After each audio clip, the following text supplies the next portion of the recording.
Hey everyone, this is Anirban, your host, and you are watching the Growth Flywheel podcast. Today I have Inaara Touryani, and she is from my neighbor state, Pakistan, but right now she is in UK and working in a company there. So welcome Inara to the podcast, and it's great to have you here. Thank you so much. Thank you so much for having me here. Awesome. So, Inara, you have started your career in 2020 with the Citizen Foundation as a marketing intern, and since then you have been trying different field under the digital marketing domain. So, how is your experience so far? My experience has been great, firstly, because obviously, while I was in my university, like doing my undergrad degree, it was the COVID time and we all were stuck at home. So I just tried to, compensate it with a lot of online internships. And I did it in different industries. So, like you mentioned, in 2020, I did an internship in the Citizens Foundation, which is actually an organization for the underprivileged kids in Pakistan. So over there, I just worked in the education sector a bit. After that, I moved towards the pharmaceutical sector. So I was the marketing intern over there. And then after that, I was basically the project trainee in the B2B marketing department of an e-commerce food industry called Food Panda.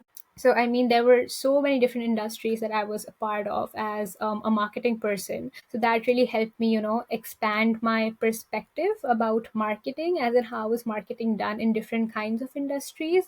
And obviously, when you are an intern, you don't have a lot of responsibility, so you get to explore as much as possible, like in different departments around the company as well.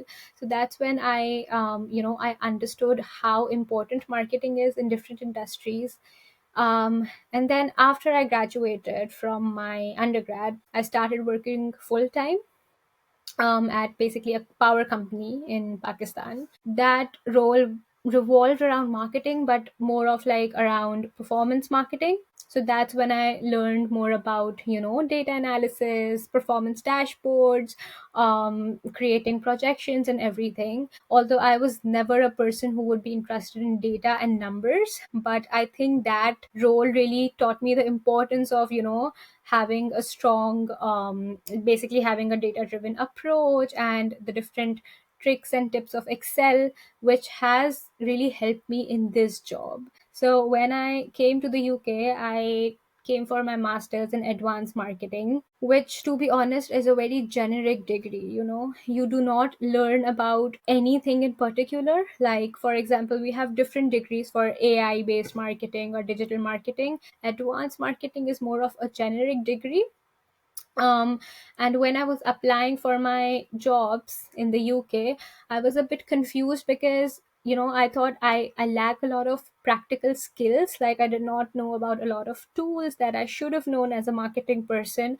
So even when I was giving my interview for email marketing, I had worked with email, but I had not lot I hadn't used like a lot of email marketing tools. So these previous experiences of mine, that like I had worked in a B2B company, I had worked with dashboards, and then this really helped me to secure a job over here in the UK.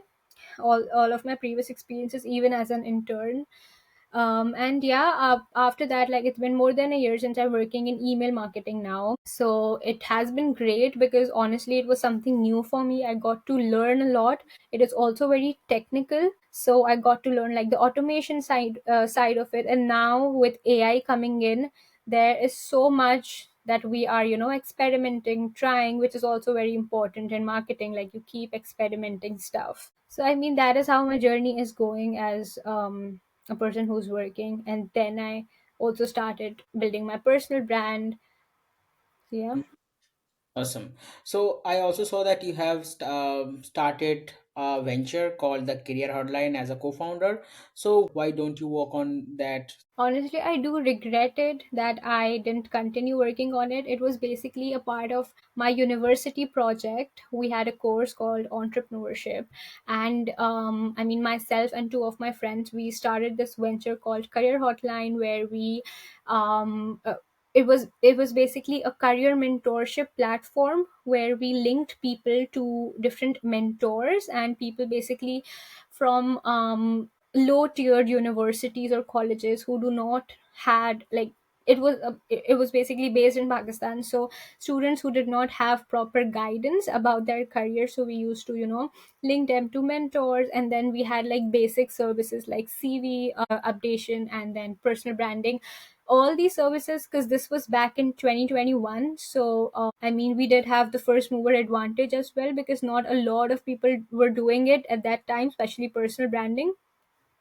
So we launched this, and it was also very successful. But obviously, since we were all students, like we were studying, and then after I graduated in 2022, we all got so busy in our lives that we just left it behind. And honestly, I think since we all were exploring a lot and we were still learning, we couldn't give that much time and effort to it. Although we did, build a website, we had good reach on social media, we had till date we have LinkedIn page for it. But yeah, I mean, that is the only reason we didn't continue it. But I think having something of my own, even for like just a year, it taught me a lot. Like, posting on that was the first time I was posting on LinkedIn, on social media, managing, like we built the entire website ourselves. So all that was done for our venture. So I think it really taught me a lot, and it's great to work on something of your own. But yeah, I still regret not continuing it, honestly. Right. So when you went to UK, like what are the difference have you noticed? Like Pakistan, India, Bangladesh, the Asian countries operate in a different way, and when it comes to US, UK, or overall European countries, the operation is different. So what are the difference you see on a day-to-day basis? If you can give a comparison between Asia and Europe or overall. Yeah, I mean, there is a great difference. First, when I came here, obviously the cultural shock is really different, as in, I mean, over here they have an entire system set up for each action you do. For example, like in universities, everything, for example, you will find everything online. You don't have to go from person to person, which was not the case back in Pakistan, right? So as a student, I think that was quite easy for me. Like, I did not have to struggle a lot initially to find things out, because everything was provided. I had everything. Other than that, I mean, if I talk about my professional life, the work life balance here is really nice. Like in Pakistan, although I worked full time just for a year, but again, I was always working, overtime or during weekends, and I always had that stress in me. And I'm sure it's the same case in India. But over here, the work life balance is really nice, because they do understand that you are a person outside of your work as well.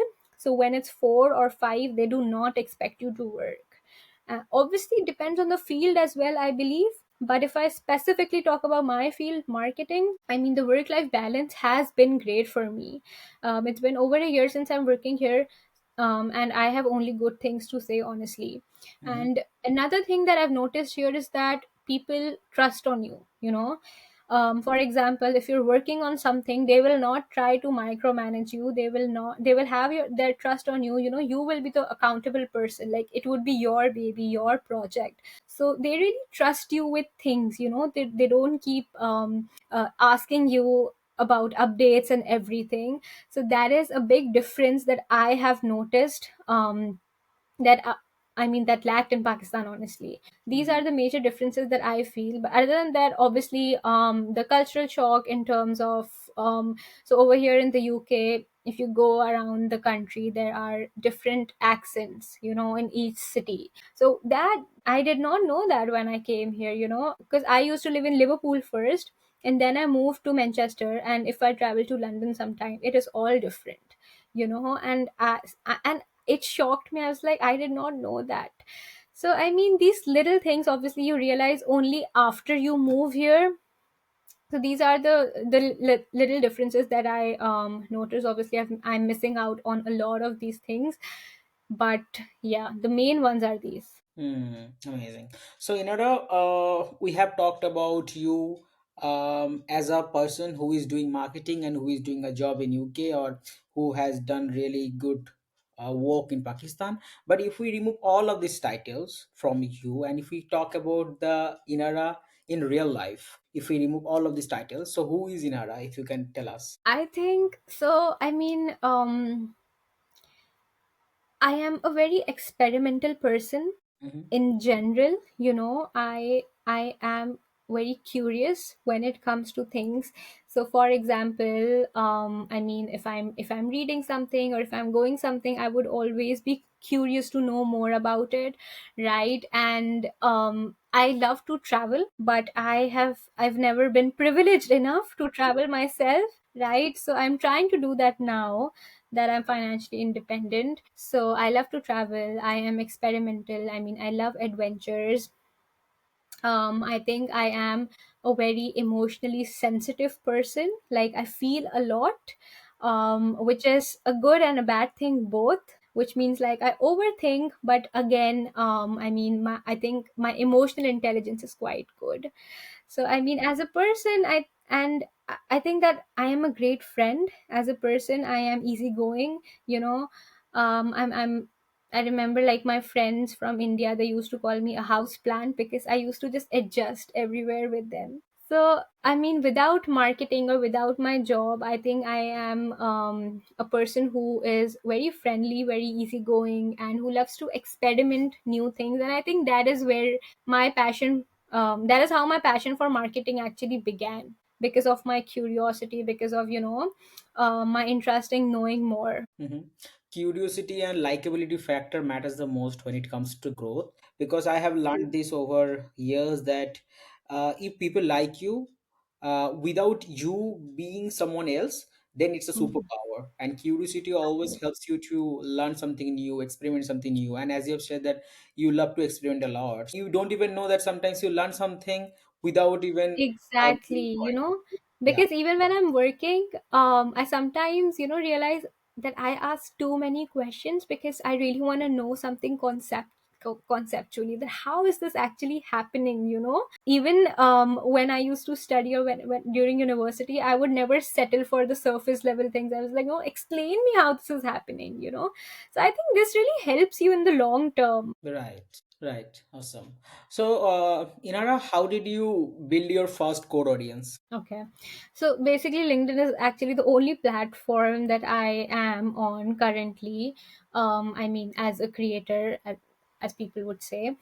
I I when I started, I did not have any strategy, to be very honest. I started because I just felt very messed up and confused because I had just started working over here, and I mean, I did not know if I am confident enough to, share my ideas, because obviously it's very different for you as an international, Mhm. in middle of people who are from here, who have friends, who know each other, who know the no's and how's, right? So I used to feel very confused, and I thought, like, I don't have my own voice. I'm always listening to other people, and I'm not, saying out my thoughts loud, and nobody was stopping me from doing that, but I did not have that confidence in me.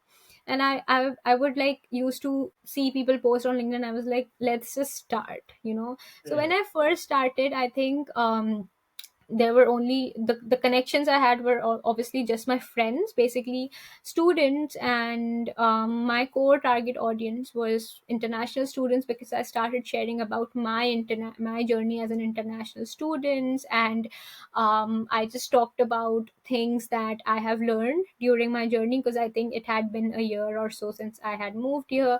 So I started talking about that, and people started engaging, and I was like, oh my god, like, people actually care about this stuff, and they started messaging me that, oh my god, we feel seen, and it's like you're telling our story. And that's how I was like, I mean, people actually care. And I was just posting once a week because I was like, I don't think I have anything more to share. I don't have any content. I had no idea about how these things work. So I think my core audience back then was only international students, although I was working in marketing, but I did not feel confident enough to share anything about marketing, because I was like, what if I'm wrong, what if I'm not right? And but then I think, once I started, I just posted a carousel, or something, and yeah, the response was not great. I remember it was not great. I got like 5 likes or something. Hmm. But I don't know, I just felt so good building that carousel on Canva. I just felt very creative. It was like, I'm putting my thoughts to life and I'm sharing it. Let's just do it, even if people are not engaging. People used to engage on the posts where I was sharing my stories, but they would not engage on my marketing content. But Right. I posted anyways. Even if you scroll down, you would see my carousels. I mean, the impressions and the engagement is very low. But I was like, I like marketing and I am doing this for myself. I never started doing this for people, so I am just going to post anyways. And I Right. think with time, when I started doing that, and it just, when I started doing that, people started following me, they started trusting me, and that's how my audience shifted towards marketing. Then the next step for me was email marketing, because I belong to that niche of marketing and I really, really wanted to shift my audience to that as well, because I used to follow some followers who follow some creators who were basically talking about email marketing, and I was like, if I'm working in this field and if I am learning something new, why not share this with my audience? And that is when I started posting about email marketing, how I learned during my journey, what I learned during my journey. So now if I talk about my core audience, it's mostly marketing and email marketing, like young professionals mostly. But obviously, I don't think I can segment it based on any gender or age, but I think marketing and email marketing professionals would be my core audience now. But I still post content about me being an international, because I think that is something I feel very deeply about, and that is something that is a big part of who I am today, of my journey. So that's something I really share on Mhm. LinkedIn as well. Right. Would you mind sharing some strategies that actually worked for you? So, I mean, if I talk about strategies, I think for me, things that have worked are firstly looking at my analytics. Mm-hmm. I never used to check my analytics when I first started posting, but I think if somebody wants to start their journey, you should start looking at your analytics early on. For example, by analytics, I don't mean like or comment or impressions. Analytics such as, for example, when I started posting, I used to receive so many DMs, and I was like, I used to respond, but I never used to think of that as an analytics. I used to always think, oh, it's a DM, but my post receive only 10 likes. What should I do with this DM? But that Mm-hmm. DM is the actual impact that you're making. I mean, a person is actually typing your name and messaging you that this resonated with them, which is a big thing. Not everybody comments on your post, right? People message you that, oh, this was nice, and it is actually very impactful. People started reaching out to me on WhatsApp, like my friends, that, oh my god, we saw this, and this post was so nice, it really felt like home and everything. And that is the kind of impact I'm talking about. So I really think that people should consider reading through the comments, reading through their DMs, that what kind of DMs they're receiving. Or for example, if your post goes viral, great, but see what kind of people are sending you connection requests after that, or what kind of people are starting to follow you. Those people are your audience, right? So I think it is very important for you to keep in check of these impactful analytics, because they really help you to basically, like, is your post going to the right audience or not, right? I mean, for example, after I post something about marketing, I see a lot of marketing people follow me. So I feel confident that, oh, okay, I posted about marketing, and now a lot of people from marketing are following me, which means that this has gone to the right people. So Right. I think this is very important. Secondly, having a posting structure has really helped me, because as I mentioned previously, I used to post for just 1 week. I never used to engage. I never used to comment. Like I said, I am an introvert. I am not a confident person at all. So I used to be so scared that what if I comment something wrong, they will judge me, or what if my friends see my name on someone's post and they would be like, oh, you've commented, they would tease me. So I never used to comment. But that didn't work out for me, because I cannot expect someone to engage on my post until I don't engage at anyone's post, Mm-hmm. right? So I think engaging on other people's post intentionally really helped. Mm-hmm. Secondly, having a structure, in the sense that, For example, if I post something about marketing and email marketing on a Friday, it is less likely for people to engage with it, because by Friday your mind is gone and you don't want to read anything about, the campaigns or work or anything. You just want to read posts that, feel slow, that gives you like that calmness of the weekend. So I made a posting structure for myself in a way that Mondays and Fridays I mostly post about my personal stories or things in general that I've learned, like my beliefs or anything like that. And the rest of the week I post about marketing, email marketing, or something I've learned as a professional. So that is my posting structure. It's like 3 days a week or 4 days a week. I started posting 5 days a week, but I couldn't handle it because I work full time as well, and it was honestly getting too much for me. So the key is to stay consistent. It doesn't mean to post every day. Consistency just means that you should have a strategy. You should know what you're posting. Your post should be valuable enough. It doesn't matter if you're posting 7 days a week or 5 days a week or 3 days a week. It's fine until you have a strategy, because I have seen people post like 7 days a week as well, and I enjoy their posts, and good for them because they do have that strong strategy. But it wasn't working out for me, so I reduced my frequency. So I think Right. these are the few strategies that I have learned over time. Yeah, that I think I would want someone who is just starting off to know.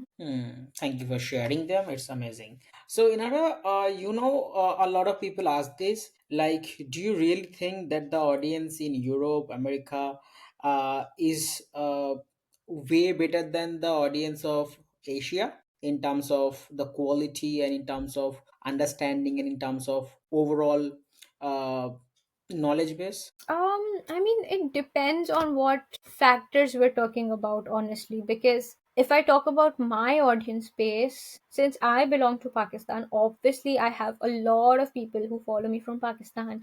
I have a lot of people who follow me from India as well. And honestly, I haven't seen that much of a difference in the knowledge base. If anything, I think, I mean, especially if you're an international, or especially if you are a person who has been around a lot, like for example, if you're not a local over here from the UK, for example, if you're from Pakistan or India and you have come to the UK, your experiences are so diverse, and I think that only increases your knowledge base. And even for the people who are based in Pakistan and India, I really think now, because I think in Pakistan and India, we are conditioned in a way that we should know everything. The competition is so difficult over there that you have to be on top of your game. So, if anything, I think we are so hardworking. I mean, I'm also talking about the people who are still in Pakistan and India. They are so hardworking.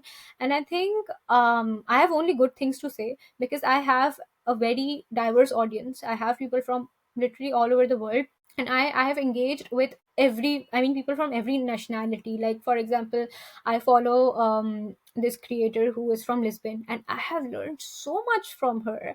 I follow this creator who's from India, and there was a random question I had, and we talked a lot, and she shared her creator journey with me and everything. So it was so insightful. So I don't think there is that much of a difference. Like there is no less and more in terms of the knowledge base. Obviously the knowledge base and the understanding, the perspectives are very different, because I think I also have way different perspectives than a local who belongs to the UK would have, right? Because we are conditioned in a different way, we think differently, we have different knowledge bases, we have different resources, we have been raised in a different environment. So I think it's different, but I wouldn't say I wouldn't like compare it. Right, right. But when I say that the audience are different, I do mean that, let's say, if you run ads on the countries like in India, Bangladesh, Pakistan, and if you run ads in the countries like USA, UK, you will be able to see the CPC are way too different. Yeah, I think again, because it depends on the access as well. I mean, over here, the access to technology and the awareness of the digital platforms is, I think, way more than India or Pakistan. Mm-hmm. Because I think this is the difference I can think of. Like people in India and Pakistan, not everybody has the access to these digital technologies and Mhm. platforms. But over here, this is actually a necessity and a need. Everybody that would be on social media. Everybody, would be on a digital platform. They're aware of what they're doing, what they're using. So I mean, if you talk in terms of that, then definitely I think the performance is better over here. Right.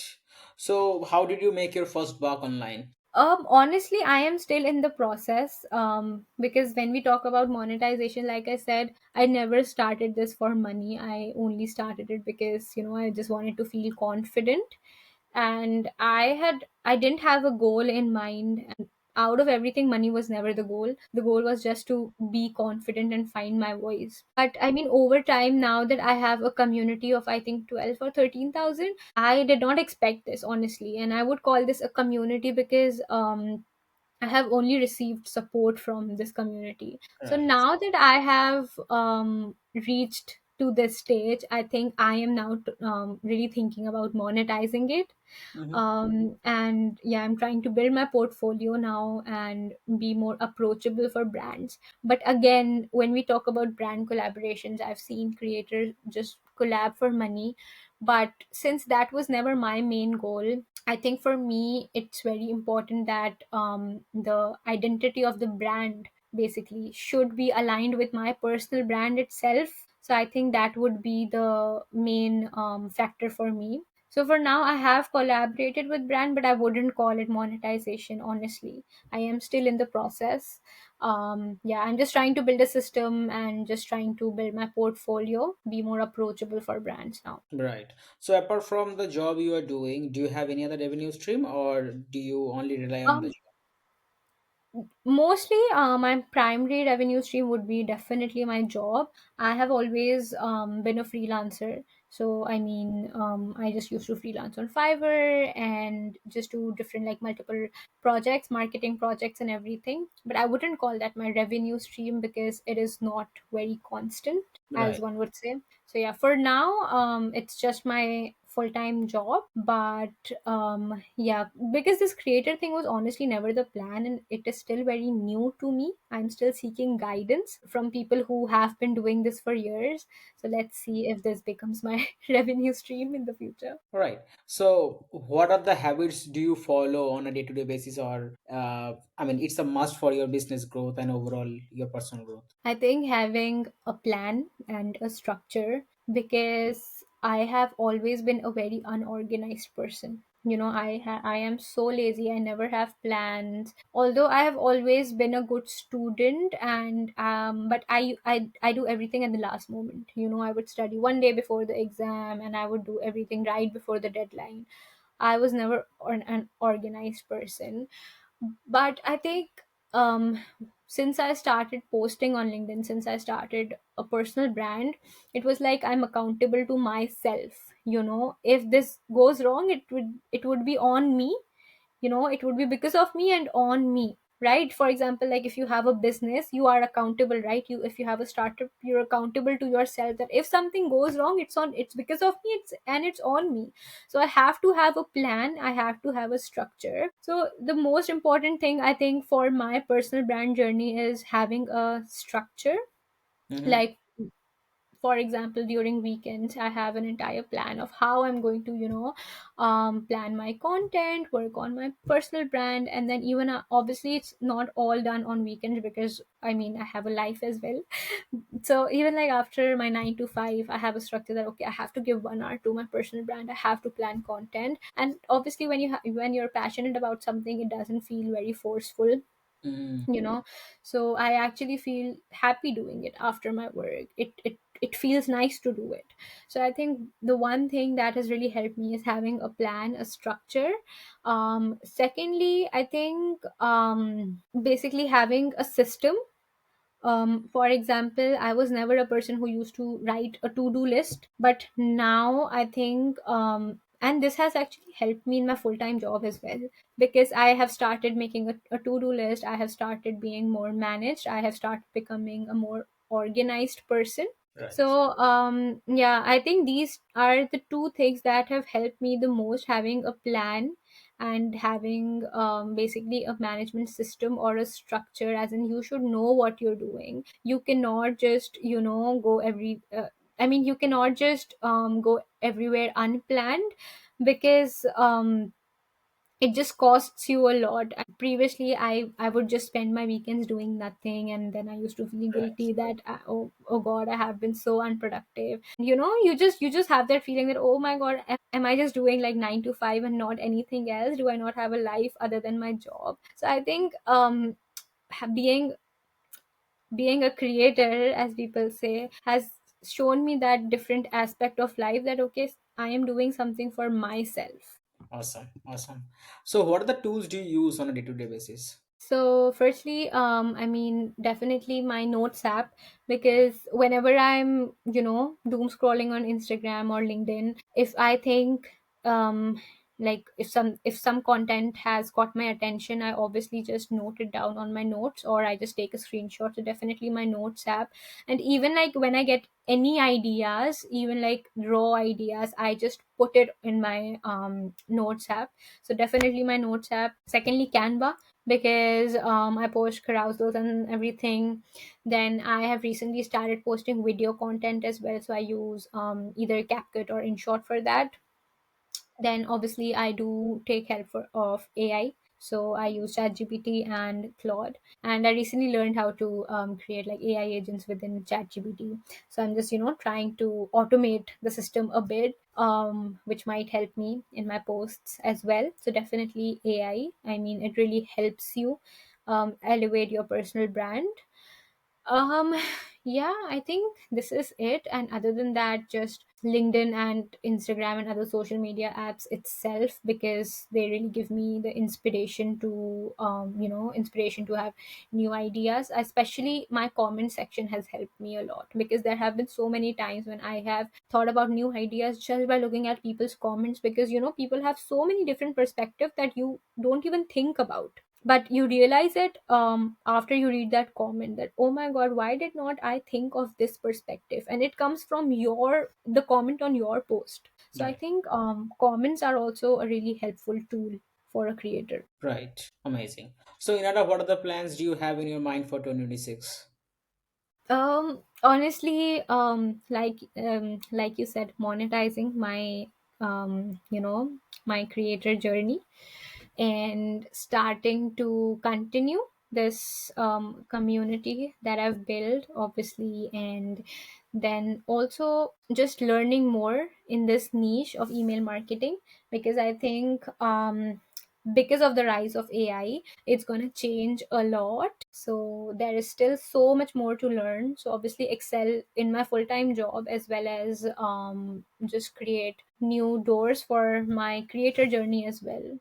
And yeah, I just also want to attend more networking events as a creator, Mm. because I think one perk of living over here as well, is also that there are a lot of networking events here. So it is, and those events are very accessible. Like in Pakistan, I don't think I've ever attended a networking event, but over here it's very accessible. So I think I really want to start attending more events like in person. I want to meet my community. I want to meet other creators, because I think I mean, I won't say talking online is easy, but again, nothing can replace meeting people like in person, and I think I'm not that confident enough. So I just want to try to put myself out there more in 2026 and start meeting people in person finally. Right. So, let's say if someone wants to get some coaching or a one-on-one consultation calls with you, how can you help them and where they can find you? LinkedIn. I am building a system for that, but for now, definitely my DM, or I have mentioned my email address on LinkedIn. And yeah, I am pretty approachable, so they can approach me anywhere on my DM or my email, because like a few people have approached me on my email as well. I've recently put my email out there on LinkedIn. I did not know it was a thing, honestly. So yeah, that is how they can reach me, and I would be happy to. I mean, guide them through their personal branding journey. So you would be able to help them to build their personal brand, as well as do you have any other way to help them? Definitely, because I think I will be, for example, when I started, it was a very messy journey, and there are a lot of things that I have learned during my journey. So I think I can help them firstly to build a personal brand, but also the DMs I've received of people, they usually ask me that how did you enter this email marketing niche? What Right. if we want to enter a new field? Because honestly, I know it's very difficult, especially if you belong to a different nationality, a different country, and you're also looking to move into a different field. It's actually a barrier for you. So I think I would also be interested, and yeah, I would also be interested to teach people how they can move from one industry to the other, or from one field to other, because that is something that I have done quite a lot. Obviously, I'm not an expert in all the fields, but like the basic guidance of how they can teach themselves. So yeah. Awesome, awesome. Thank you, Inara, for coming today and sharing your knowledge and all. It's really valuable for the people who are watching this podcast. And apart from that, do you have anything to promote or anything to share to the audience? Not really, just that I am trying to, just build my community even more. So I really hope whoever follows me really resonates with my content, because I try to be as real and as authentic as possible. Mm-hmm. And now that I have built a community of so many people, I'm just trying to have a system, because I honestly realize that a lot of people do message me, but I keep on missing the messages, because honestly, nobody talks about it, but it does get overwhelming as well. um since I had never planned on having such a big community, it's getting a bit overwhelming. So I'm just trying to build a system around it. And yeah, I will just get back to everyone. And I just hope that it all works out. Awesome. So can we see you on YouTube and Instagram in 2026? I hope so, because I have always wanted to be an Instagram blogger, but I never had the courage to do so. So I have started from LinkedIn. Let's see. Let's hope. So it's a public place that you will be on Instagram in 2026. Yeah, yeah. Amazing. So thank you, Inara, for coming today. And whoever is watching this podcast, if you want to follow Inara, she is on LinkedIn. Her name is Inaara Touryani, and you can easily find her. And if you want to get her guidance on mentorship or anything, you can directly reach out to her, and she is always available there in the DM. And do you have anything else to say to the audience? No, I just look forward to having meaningful conversations with everybody. And yeah, that's it. Thank you so much for coming today and your Thank you precious so much for time. having me. And yeah, I wish you all the very best. And I hope Thank 2026 will you. be the best year for your business and personal development. And of course, so the people who are watching, they will get to know about you, and they will learn a lot from you. So thank you for coming today. Have a great journey ahead. Thank you. Same to you.